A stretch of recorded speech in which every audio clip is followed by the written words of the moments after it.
As receitas do ano passado dos 10 primeiros colocados. Onde está o Cruzeiro? Dá uma olhada no 146. Botafogo versus Flamengo. Cadê o Botafogo? Olha lá, 142. O Flamengo dá 1 bilhão 170 milhões. 10 vezes mais. 142 milhões. O Flamengo tem 1 bilhão à frente. 1 bilhão à frente. Olha o Palmeiras, 791. Não. Exceção feita aos dois clubes que eu citei aqui. Não. Né? Flamengo e... Trabalha abaixo do seu potencial. O Palmeiras também? Quanto você acha que vale uma SAF do Palmeiras hoje com as contas em dia? Quanto você acha que vale uma SAF do Flamengo Mas você acha hoje? que o Palmeiras trabalha abaixo do potencial? Você acha que o Flamengo não consegue 3, 4, 5 bi? Ah, numa SAF? consegue. Tá brincando, né? Consegue. Então eles trabalham abaixo do seu potencial. Eles trabalham muito bem para o modelo associativo.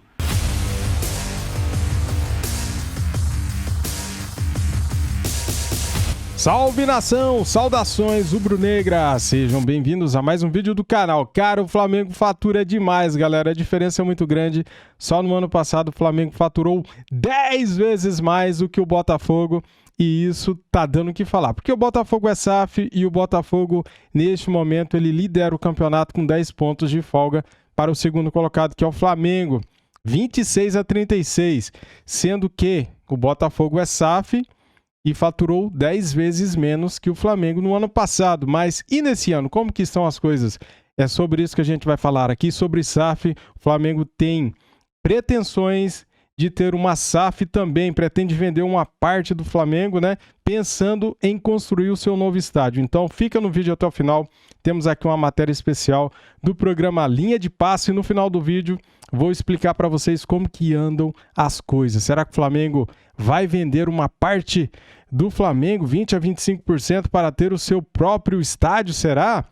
Então é o seguinte, vamos lá para o vídeo, deixa o like, se inscreva aqui no nosso canal e ative o sininho. As imagens são da ESPN Brasil, Grupo Disney, link na descrição como créditos. Simbora, vamos lá. E talvez a terceira também. Mas num nível de endividamento que era morrer ou aceitar. Isso foi com o Vasco, Cruzeiro, Botafogo, está indo para o Coritiba. Bahia também então, é SAF. Bahia. Só que eu acho que o início é bom. O início é bom pelo resultado, só que ele é devagar. Não é um início que você vai contratar os jogadores que o Flamengo é capaz de contratar.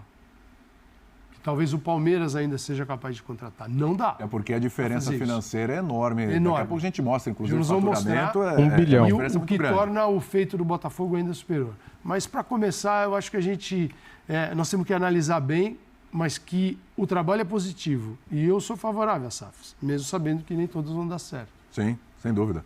Wiener, você olhou para mim, você já queria falar alguma coisa? Não. Bom, primeira coisa, boa noite Boa a você. noite. Boa noite ao Jean, ao professor Calçade, aos fãs do esporte. Óbvio que eu quero falar, porque eu estou no programa. Mas não olhei pra Evidente. você. senão- Mas você olhou para o lado assim, eu falei, acho que ele já queria a palavra. As Né? reações dos meus colegas aqui ao lado. E quando a gente fala de SAF, a gente está falando de uma questão de negócio, não é uma questão de esporte. O futebol, o clube, no caso, é só o objeto do negócio. E para o negócio ser bem sucedido, quando a gente fala de clubes grandes, ele precisa de resultados. Porque o Botafogo, com resultados, terá mais receitas entrando das suas colocações, os jogadores vão ser valorizados, ele vai passar a ser um clube mais atraente para os jogadores que antigamente ou até pouco tempo poderiam preferir ir para outro clube, pagando salário de dia. Isso acontece enquanto as associações vão definhando ou trabalhando abaixo aqui do seu potencial. Exceção feita aos dois clubes que eu citei aqui. Não. Né? Flamengo e... Trabalha abaixo do seu potencial. O Palmeiras também? Quanto você acha que vale uma SAF do Palmeiras hoje com as contas em dia? Quanto você acha que vale uma SAF do Flamengo Mas você acha hoje? que o Palmeiras trabalha abaixo do potencial? Você acha que o Flamengo não consegue 3, 4, 5 bi? Ah, numa SAF? consegue. Tá brincando, né? Então eles trabalham abaixo do seu potencial. Eles trabalham muito bem para o modelo associativo.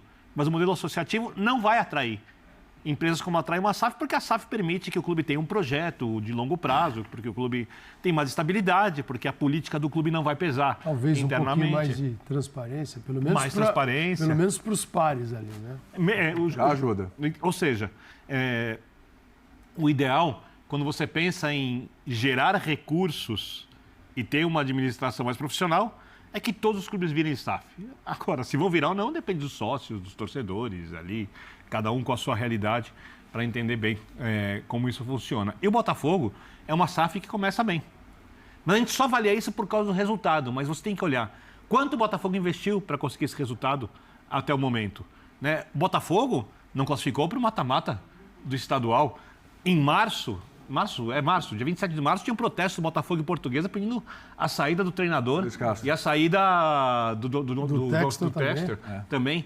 Quer dizer... O Botafogo também caiu na Copa do Brasil. Só que uma SAF, que tem um projeto, resiste a isso. E se o Botafogo não fosse campeão, ou se o Botafogo não for o campeão, ou se o Botafogo não tivesse sido líder, como é até o momento, ou uma outra discussão, o trabalho estaria sendo bem feito até o momento do mesmo jeito. Porque é um negócio. Porque o Botafogo estava no limbo.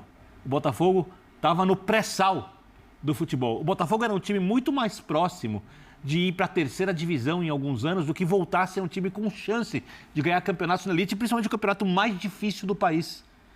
E se tem uma SAF, é por isso que o Botafogo pode ser. Porque o Botafogo sonha ser, não só por isso, mas sem isso não aconteceria. Não haveria chance, a chance era nula. A chance era pequena no começo do campeonato. Hoje ela é maior, se vai ser ou não. Ô Jean, você acha que... A gente falava muito quando se referia a Flamengo e Palmeiras de aquelas... Real Madrid, Barcelona, né? Campeonato alemão, Bayern de Munique e tal, aquelas coisas. Esses clubes vão disparando. O Corinthians tem essa possibilidade de chegar lá também por toda a torcida, enfim, por questões administrativas péssimas, enfim, o Corinthians não está lá. Mas assim, a gente tinha os dois como referência, vai ficar briga entre os dois e tudo. E parecia que, assim, para chegar nesse patamar, os outros clubes todos têm que virar SAF. E aí o Birner falou, não, Flamengo e Palmeiras também deveriam virar. Não, se virassem, arrecadariam mais. Se virassem. Você acha que a única forma de encostar no Flamengo e no Palmeiras de hoje para quebrar essa hegemonia é via SAF? É o que o Botafogo está fazendo, é o que o Cruzeiro fez, é o que outros clubes podem fazer? Então, boa noite, William, boa noite, companheiros. Eu acho que não, e o Flamengo e o Palmeiras são prova disso. É claro que ninguém tem o potencial que tem o Flamengo não é uma SAF e está na situação que está financeiramente, não acho a direção do Flamengo uma direção competente do ponto de vista esportivo, mas a gestão financeira ela foi muito bem feita. Ela é muito bem feita. Ela é ainda muito bem feita, enfim, e esse dinheiro entra e o time continua sempre com condições de contratar os jogadores que a gente vê contratar em todas as janelas de mercado e não é uma SAF. E vem de muito tempo essa gestão financeira, né? Vamos colocar lá desde o Bandeira, né? O maior mérito é da gestão do Bandeira, não é da gestão do Landim. Sim. Quanto a isso, acho que não tem muita dúvida. No Palmeiras, o Palmeiras contou com a ajuda preciosa do Paulo Nobre, mas a partir dali, daquela ajuda preciosa e da dívida que inclusive foi quitada com ele, o que se viu foi uma boa gestão para deixar o Palmeiras na situação que ele está, sem ser SAF. Eu não estou querendo com isso dizer que a SAF não é uma boa, não é uma solução para vários clubes de futebol do Brasil. É claro que é, e provavelmente é talvez a melhor solução, já que a gente tem um histórico de dirigentes que não fazem boas gestões nos clubes de futebol do Brasil. Até a salvação, né? Mas eu estou querendo dizer que, assim, você tem dois exemplos que não são SAFs e que hoje você está citando como os dois exemplos do futebol brasileiro. Acho só que a gente tem que tomar um cuidado, porque é óbvio que essa discussão ela vem à tona agora com o Botafogo, porque o Botafogo tem 12 vitórias em 14 rodadas do Campeonato Brasileiro. E assim, o Botafogo tem de maneira merecida essa campanha, o Botafogo é líder de forma indiscutível. Agora, será que se os resultados tivessem sido um pouco diferentes do que são, se o Botafogo não tivesse com 10 pontos de vantagem sobre o vice-líder, e podia não ter 10 pontos, acho que o próprio jogo contra o Grêmio mostra isso. Se ele fosse o sexto colocado... Se ele fosse o Vasco da Gama... Ninguém pegaria como exemplo. Ninguém. Mas a gente poderia dizer... Olhem para onde estava o Botafogo e o que ele alcançou. Isso, não, é o que disse o Birner, seria válido da mesma maneira. A questão, o que me leva a crer que essa é de fato uma gestão que será uma gestão exemplar, independentemente do que aconteça, do título chegar ou não no Campeonato Brasileiro, é mais o que essa gestão, o que esse grupo já fez e tem de expertise no Crystal Palace, por exemplo. Porque eu me lembro de ter falado isso, inclusive, quando as coisas estavam começando, no Cruzeiro, no Botafogo, no Vasco, e me lembro de ter falado, o grupo que hoje é o gestor do Vasco não tem grandes histórias. Eu lembro que você citou. Não tem grandes exemplos. Citou o Gênova. Eu citei o Gênova. Eu lembro disso. Que esse grupo assumiu o Gênova e o Gênova foi rebaixado. Sim. Claro, no meio da temporada, não dá para responsabilizá-los completamente por isso, mas tem ali alguma coisa, né? E você tem, no caso do Textor, uma gestão que mostra competência não apenas no Botafogo, embora já tenha mostrado em episódios muito claros competência também no Botafogo. E talvez a maior delas tenha sido a manutenção do Luiz Castro. Porque a manutenção do Luiz Castro, no contexto do futebol brasileiro, na insanidade que a gente vive por aqui, com a quantidade de cobranças que eles recebiam da própria torcida naquele momento depois do campeonato estadual, 95% a 99% dos dirigentes de futebol do Brasil teriam demitido o treinador e teriam buscado um outro técnico. E aí eu tenho certeza que o Botafogo não estaria onde está. Independentemente do reflexo que vai ter agora a saída do Luiz Castro ou não, o fato é que essa posição tem, entre outras coisas, tem muito a ver com a manutenção do técnico, que talvez só esse grupo bancasse naquela condição que o Botafogo vivia. As receitas do ano passado dos 10 primeiros colocados. Onde está o Cruzeiro? Dá uma olhada no 146. Botafogo versus Flamengo. Cadê o Botafogo? Olha lá, 142. O Flamengo dá 1 bilhão 170 milhões. 10 vezes mais. 142 milhões. O Flamengo tem 1 bilhão à frente. 1 bilhão à frente. Olha o Palmeiras, 791. É o segundo. São Paulo é que mais se aproxima ali, 661, mas depois todo mundo 340, 259. E eu vou te dar uma informação, William, isso aí porque eu conheço advogados que trabalham com isso, conheço os autores da lei, conheço inclusive super bem. A SAF mais complicada dessas equipes grandes era a do Cruzeiro. Sim. Não complicada porque é a situação que encontrou o clube, não a SAF. Sim. Porque Vamos amarrar tudo ali. Ali estava muito Cruzeiro complicado. foi caso de polícia, né, Biro? Ali estava muito complicado e algumas empresas mais foram olhar e todo mundo correu. E o Ronaldo abraçou. Aí fala, venderam barato. O que é barato? O que é barato? Assim, Quando você está na iminência de não existir mais. de ir para a terceira de divisão e desaparecer. sem nenhuma possibilidade de melhoria, etc. O que é barato? Porque é óbvio que é difícil mensurar a paixão de milhões de pessoas, o valor de um clube. Não tem como mensurar isso financeiramente. Não tem Na verdade, por mais que o mundo tente fazer a gente acreditar que existe, não existe um valor material que pague isso. Né? Você dá um dinheiro para uma pessoa, um cara torcedor de um clube, apaixonado. Você dá um chá de dinheiro. A sua paixão muda por outro clube? Não. Você pode até falar que está torcendo, se você quiser, se você vender a sua imagem, mas você não tem como você mudar, você não mensura. Emoções não têm preço. Você pode comprar a atitude da pessoa, né? Porque a pessoa pode falar, agora eu vou sair do estádio e você para tal time. Mas onde está o coração? Então, como se mensura isso? Milhões. E o torcedor sempre acha que é pouco. Porque tem um preconceito, estão vendendo o meu clube. Mas o clube era do torcedor. O torcedor escolhe qual vai ser o técnico, escolhe quem vai ser contratado, escolhe onde vai ser investido o dinheiro. Quantos clubes dão direito aos torcedores, aos milhões? De votar? Votar para escolher o presidente. Não existe isso. 300 pessoas que mandam no clube. Por isso que eu sempre digo, o clube é gigante porque ele tem milhões de torcedores. Mas na prática, na tomar decisão, infelizmente o clube não pertence ao torcedor. Quando o torcedor entrava no estádio com ingressos baratos, quando o futebol não era dinheiro, ele também não tinha esses direitos. Só que a influência dele e a importância do torcedor era muito maior. Hoje em dia, quase todos os cartolas olham para o futebol como se fosse uma fábrica de dinheiro e um instrumento de proteção pessoal e de poder. Quem não fez isso? Vou dar um exemplo, Paulo Nobre. Paulo Nobre olhou para o Palmeiras porque era apaixonado, porque era um torcedor muito rico e botou dinheiro no clube. E mesmo assim dependeu da honestidade santista para não ser rebaixado no Campeonato Brasileiro. Verdade. E dá para dizer que ele foi o melhor presidente do Palmeiras que eu vi até então.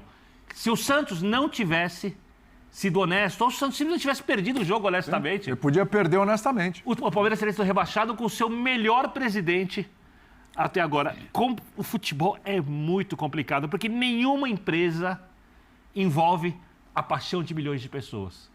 Né? E ao mesmo tempo você precisa pensar nisso, pensar em dinheiro, pensar que o futebol é negócio, porque todo mundo quer ganhar.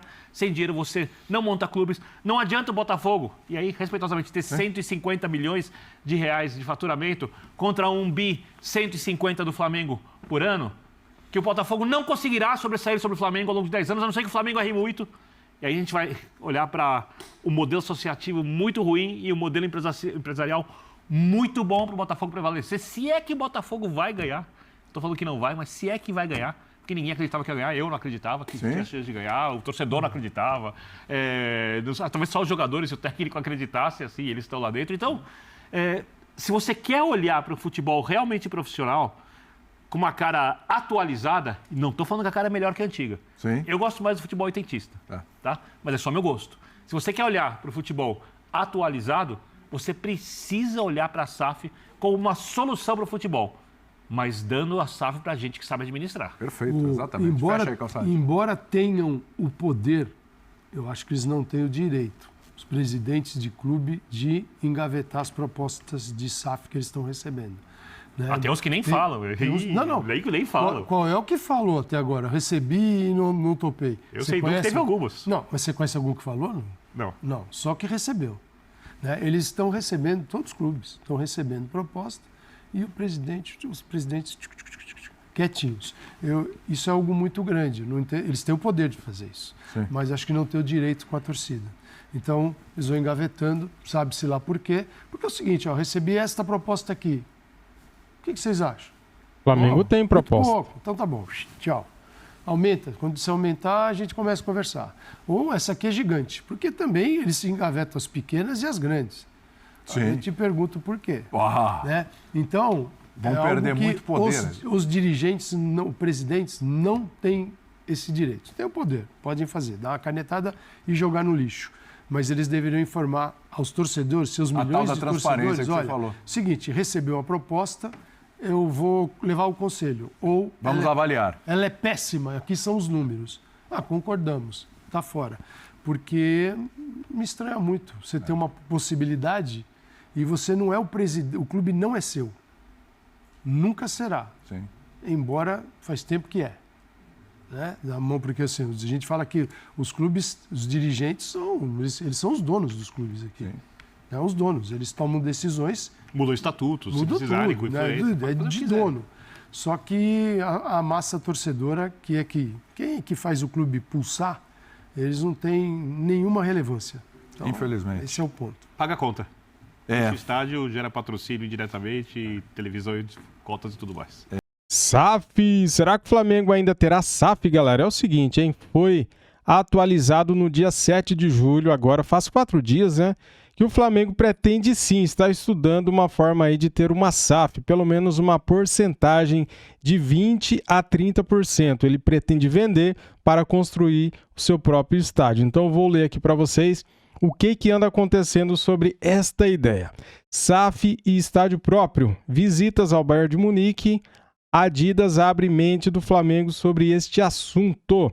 O que mais interessa é o seguinte, hein? No mês passado, dirigentes do Flamengo viajaram à Europa a fim de realizar reuniões importantes.